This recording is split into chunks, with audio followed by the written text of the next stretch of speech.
Hawakan po ito both sides kung susuotin para hindi po sasabit sa inyong muka at masakit po yon. Okay? Hawakan niyo po yan. Pasok niyo po dito and then diretso sa loob.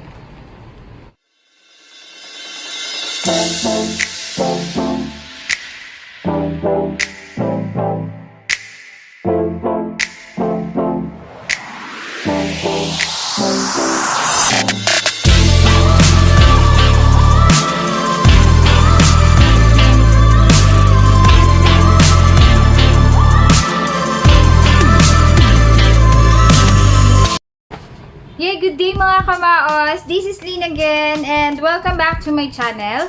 For this vlog, I will be unboxing LS2 helmets. Kasi ito yung mga new arrival na helmet ng LS2 and yan nga yung sinasabi ko sa inyo, hindi tayo magpapahuli sa mga unboxing na to para makita ninyo kung ano or makapili kayo ng mga designs na po pwede o babagay sa motor ninyo.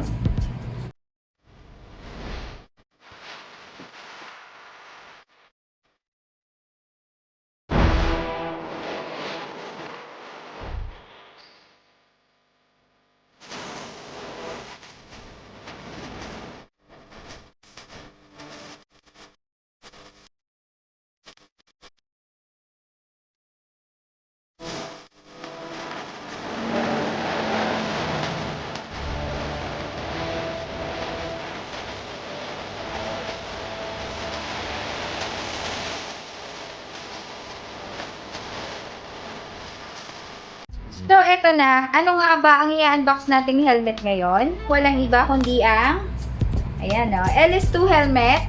Kakalapag lang po ngayon sa shop namin sa Maos. March 2021. And gusto ko na makita ninyo kaagad ito. Mga new arrival. So, ibig sabihin, bagong labas lang din po siya sa market. Lahat ng designs ng na bago ng LS2 helmet. So, samahan nyo akong i-unbox natin to para makita ninyo lahat ng designs. So, ito na siya.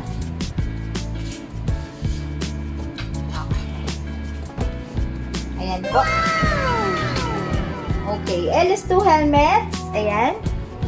Ayan siya. Ang napili kong model, ang napili kong design ay matte titanium purple.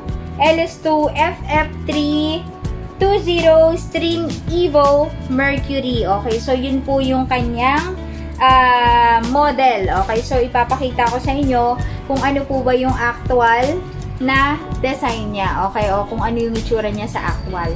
Okay, punta muna tayo dun sa box. Sa box niya, wala pa rin naman pong pinagbago ang LS2. Yun pa din po yung kahon niya. As usual, matigas. Ayan, matigas ang kahon ng LS2 and maganda din po siyang hawakan. Ayan, o. Ayan, okay. So, buksan na natin. Pakita ko na sa inyo kung ano yung laman niya. Okay, buksan natin. Ito. Tingnan nyo. Ayan. Buksan natin. Patong ko siya dito. Okay. Pagbukas natin. Ayan. As usual, nakabalot po siya sa kanyang helmet na cover. Okay, yung tinatawag niyang helmet bag. Okay, pagdating po sa loob, wala po siyang kasamang mga free. Ayan, wala siyang kasamang free. Actually, sa totoo lang, sa dami ko na nang na-unbox or nakitang helmet sa ngayon, sa LS2 na lang po talaga yung hindi nagsasama ng free lens sa kanyang model o sa kanyang mga bagong nire-release na design. Okay, bakit nga ba? Pero, so tingnan natin kung ano nga ba ang pagkakaiba niya sa mga ibang brands ng helmet. Okay, so ito na siya. Okay, dito tayo ulit. Okay, ayan siya. So, pag binuksan natin siya,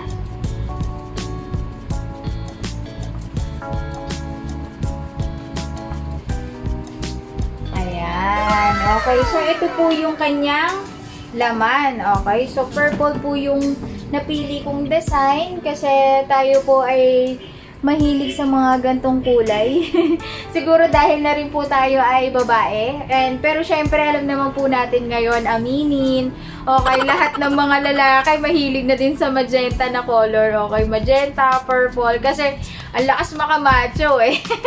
Okay, totoo naman yun, di ba? Marami tayong nakikita mga riders na mga lalaki na mahilig na sa mga gantong kulay ng helmet. Okay, so, ako sa tingin ko sa kanya, yung design niya, napakasimple lang.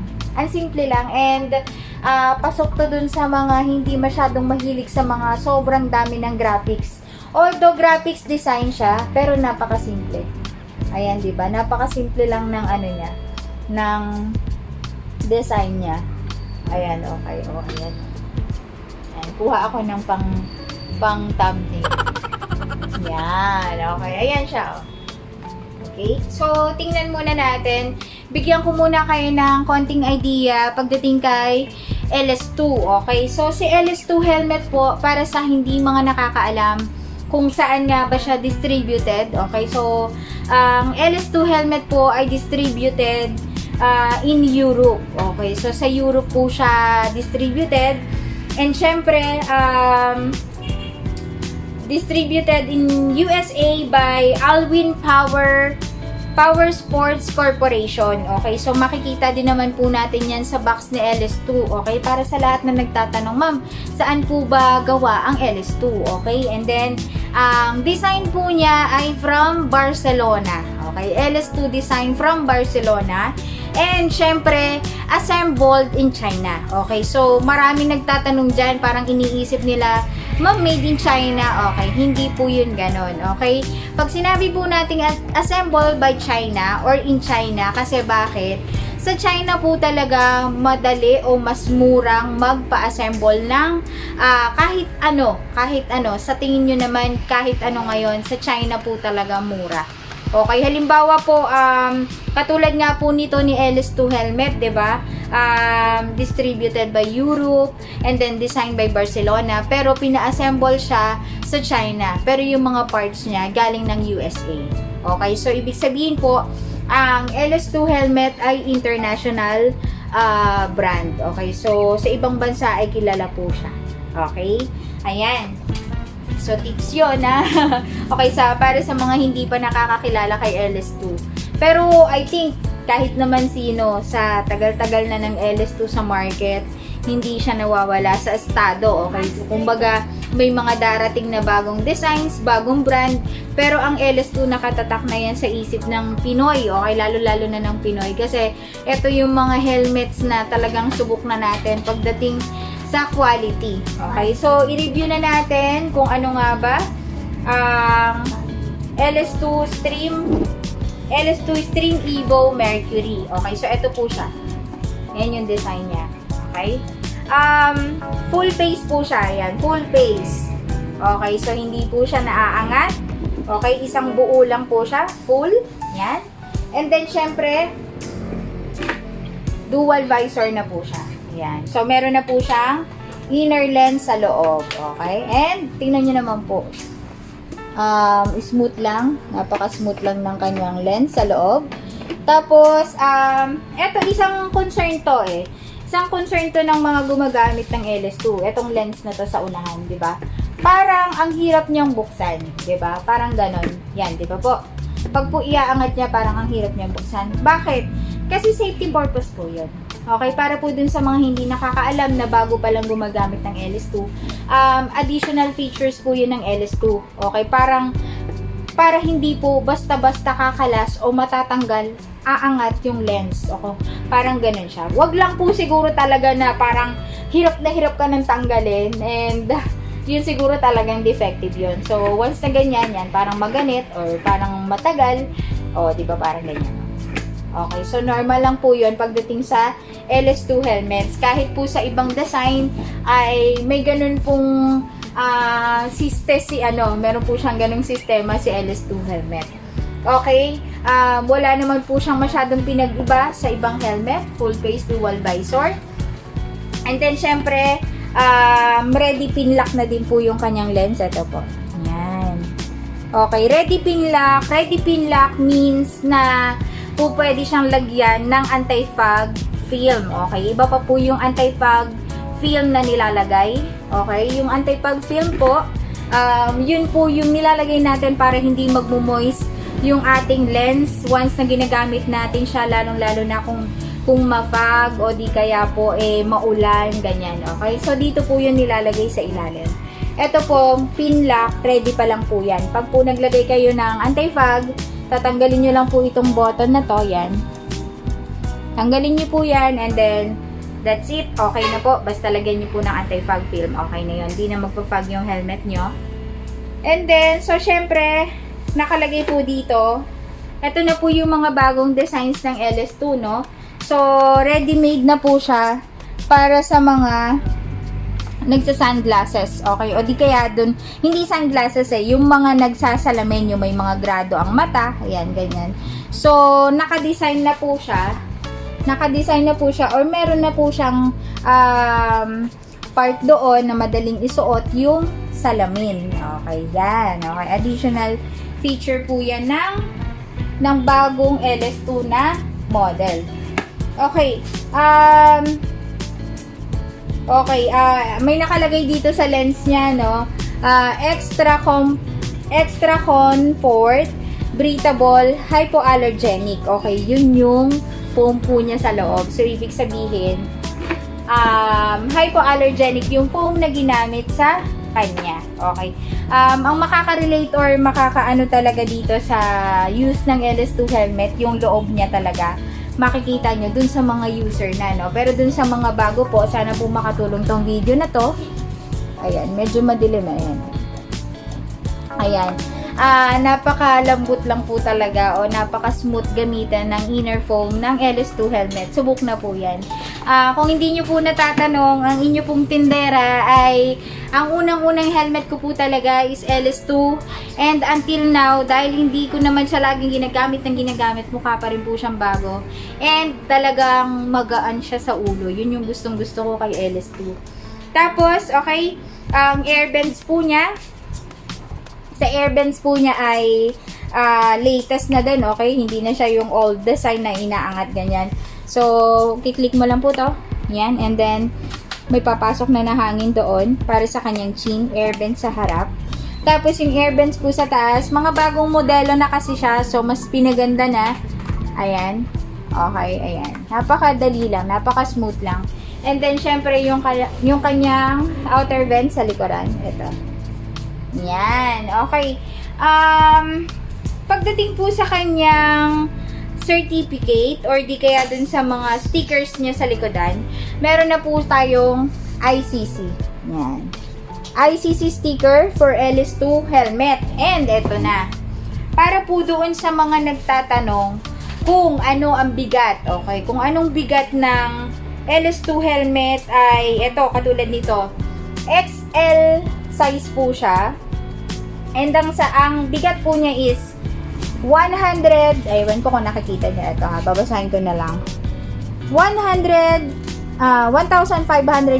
plus 50 grams. So, nasa 1.5 kilo po ang bigat niya. Okay? Okay, magpapakita ako sa inyo ng comparison ng bigat niya dun sa Rapid design. Okay, so ito po yung isang design ng LS2 or isang model niya, yung Rapid helmet. Okay, so ang pagkakaiba po niya, si Rapid, full face lang po siya. Wala siyang dual visor sa loob. So, single lens lang po siya. Okay, ang pagkakaiba niya sa bigat, okay, sa bigat, mas magaan po yung Rapid. Mas magaan itong Rapid kesa dito sa Stream Evo na dual visor. Mas magaan to kaysa dito. Ito po, Stream Evo ay 1.5 plus 50 grams. Samantalang si Rapid po ay 1.3 plus 50 grams. So, ibig sabihin nasa 1.30, tama ba? 1.3. Okay, so yun 1.350 kilograms. Yan. Samantalang si LS2 Stream Evo is 1.550 grams. Okay, so mas magaan po ito kasi mas mabigat po ito dahil meron po siyang dual lens. Okay, dagdag bigat po rin kasi yon. Pero kung ikukumpara mo siya sa ibang helmet, mas magaan pa rin siya kasi sa iba nagre-range po ng 1.6. Okay, so magaan pa rin po ang LS2. Pero kung gusto nyo ng much lightweight, doon po kayo sa Rapid. Yan, Rapid design po or Rapid model ng LS2. When it comes to shell, almost the same. Okay, konting-konti lang yung difference.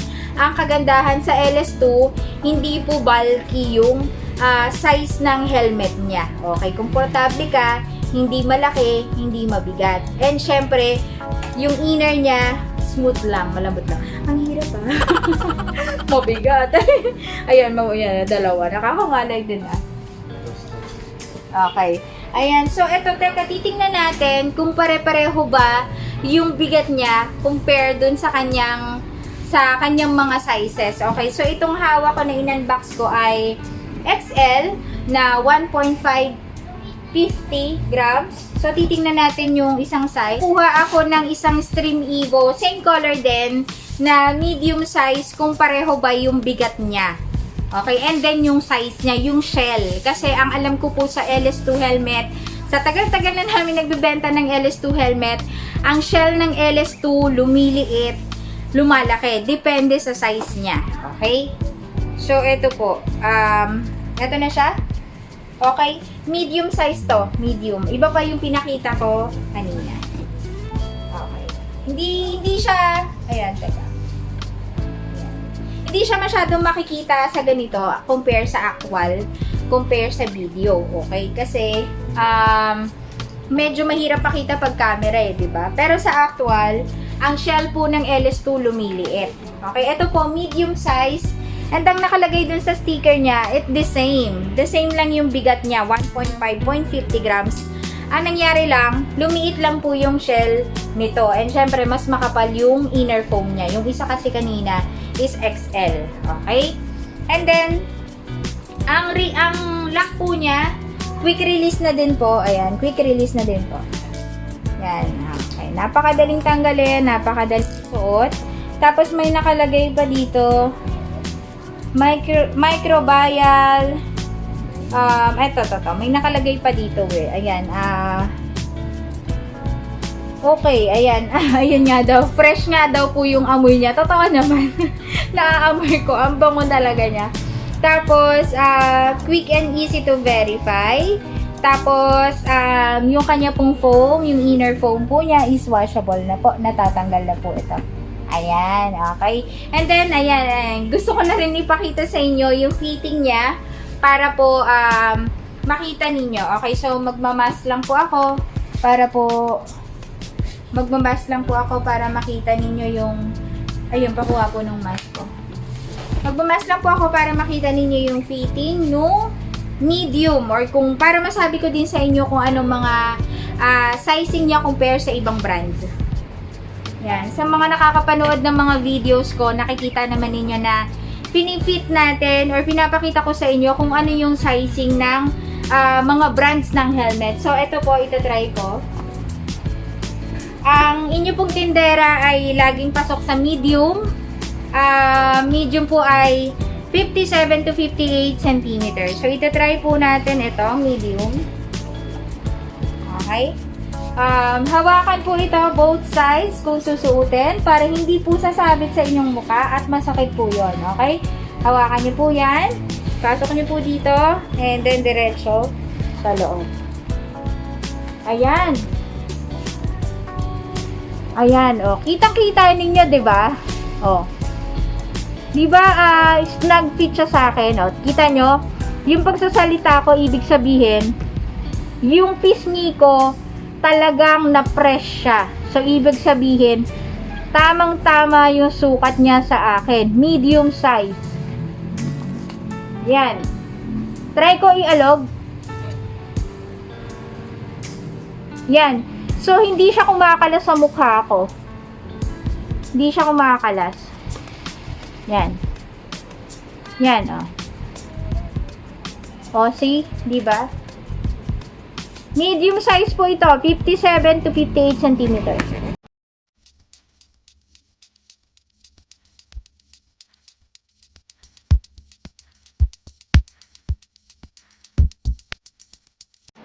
Nasaan na? Ayan. Yan. Alright. Yan. Napaka-smooth ng dual visor niya. O, diba? Yan. Okay. Okay, so ipapakita ko po ulit sa inyo yung kanyang views. Yung, o di kaya yung mga sides niya. Okay, ayan po yung side view. Yan. Dito nyo po i-click yung dual visor sa gilid. Yan. Huwag nyo pong kakalimutan na... Huwag nyo pong kakalimutan na gamitin yung switch nung lens sa loob. Okay, yan. Kasi po, pag po hinilan nyo to, ito.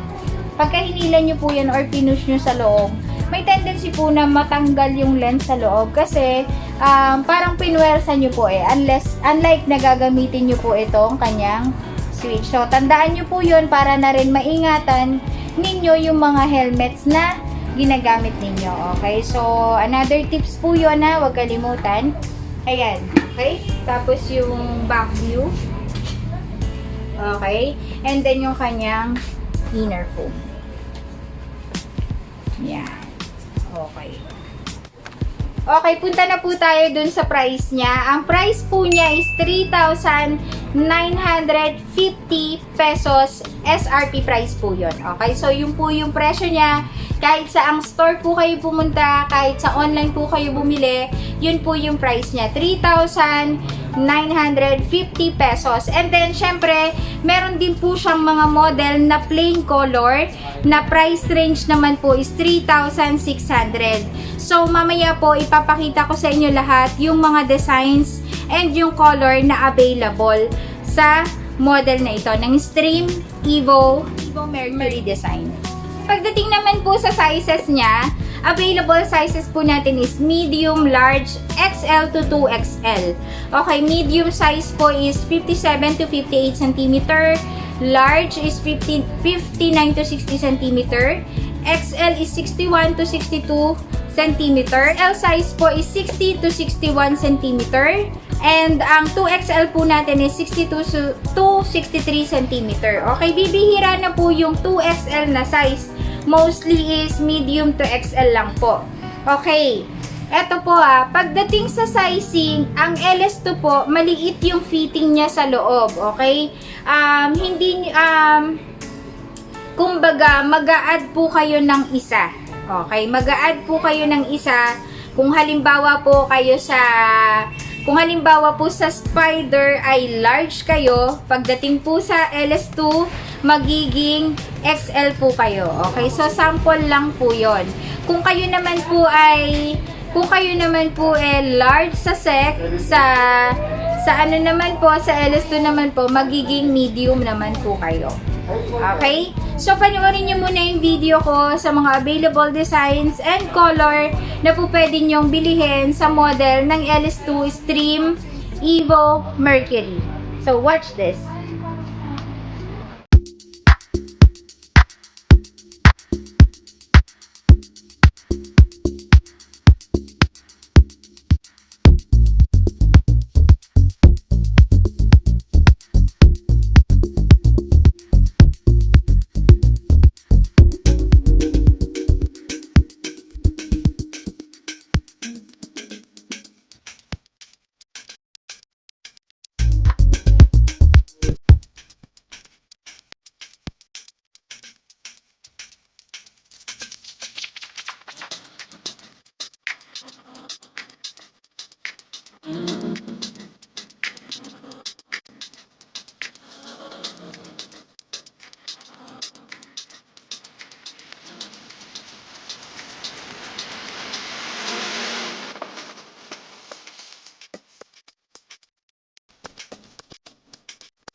So, yun lamang po.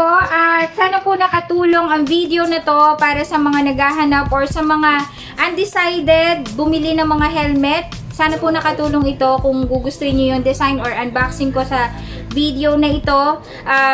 Wag po ninyong kalimutan na mag-like sa page namin. Pwede po kayong mag-order sa Maos FB page. Ayan po, makikita nyo through Facebook.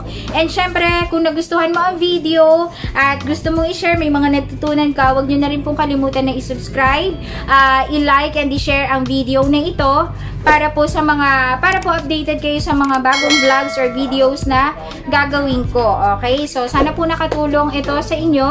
And see you soon sa mga susunod kong videos or unboxing na gagawin and sa mga iba't ibang tips na po pwede kong ituro sa inyo.